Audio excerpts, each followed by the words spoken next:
हाय दोस्तों, नमस्कार। आइए सुनाते हैं आपको एक दुखी लड़के का मोटिवेशनल कहानी। ये कहानी है एक दुखी लड़के की जो ज़िंदगी में बहुत परेशान था। फिर वो एक बाबा से मिलता है और उसके बाद क्या होता है ये जानते हैं। एक बार की बात है जब एक लड़का एक बुजुर्ग बाबा के पास जाता है। वो लड़का अपनी ज़िंदगी में बहुत परेशान था। घर की सारी ज़िम्मेदारियाँ उसी पर थी और उसी वजह से वह अपने आप से ज़्यादा टाइम नहीं दे पाता था। मतलब उसको टाइम नहीं मिलता था और बस दिन-रात काम किया करता था। वो उसके दोस्तों और उसकी फैमिली वालों को भी टाइम नहीं दे पाता था। उसके जो दोस्त थे, वो घूमने जाया करते थे, लेकिन यह नहीं जा पाता था और इसी वजह से उसकी खुशी छिन गई थी। उसे भी नहीं पता था कि वह लास्ट टाइम कब दिल से खुश हुआ था, क्योंकि वह काम में बहुत उलझा-सा गया था और उसकी सारी मेंटल हेल्थ खराब हो गई थी। तो एक दिन वह एक बुजुर्ग बाबा के पास जाता है, उन्हें ये सारी बातें बताता है कि मैं बहुत परेशान रहने लगा हूँ। ऐसे ही करके खुद को भी टाइम नहीं दे पा रहा हूँ और जब मैं खुद के लिए टाइम निकालने का सोचता हूँ, तो मुझे अपनी ज़िम्मेदारियों का याद आ जाती है। मैं पागल-सा हो गया हूँ। अब आप इसका सॉल्यूशन बताएँ।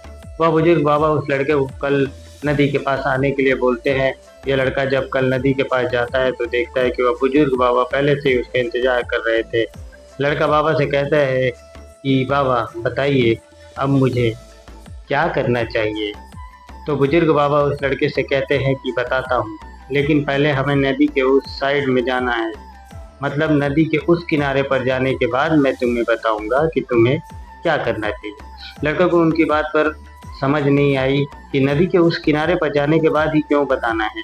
लेकिन फिर भी लड़के ने बाबा से कहा, चलिए फिर भी हम नदी के उस पार जाके देखेंगे। तभी बाबा ने उससे कहा कि ऐसे नहीं, उसे किनारे पर तब बताएँगे। उस नदी का पूरा पानी सूख जाएगा, उस नदी की ज़मीन दिखनी शुरू हो जाएगी, तब हम दोनों नदी से चलते हुए नदी को पार कर जाएँगे। तो लड़के ने बाबा की तरफ देखते हुए कहा, बाबा आप ये क्या बोल रहे हो?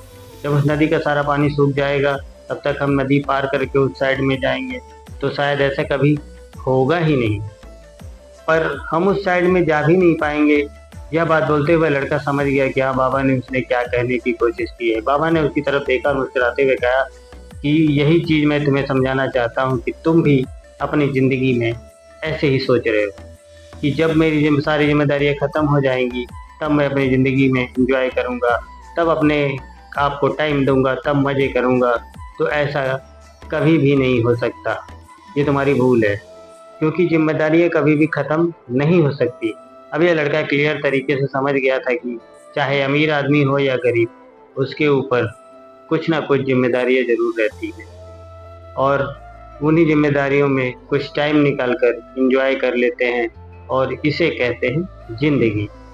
Thank you for watching, please like and subscribe. मिलते हैं किसी और कहानी में, किसी और मोटिवेशनल थॉट के साथ। तब तक के लिए धन्यवाद। जय हिंद।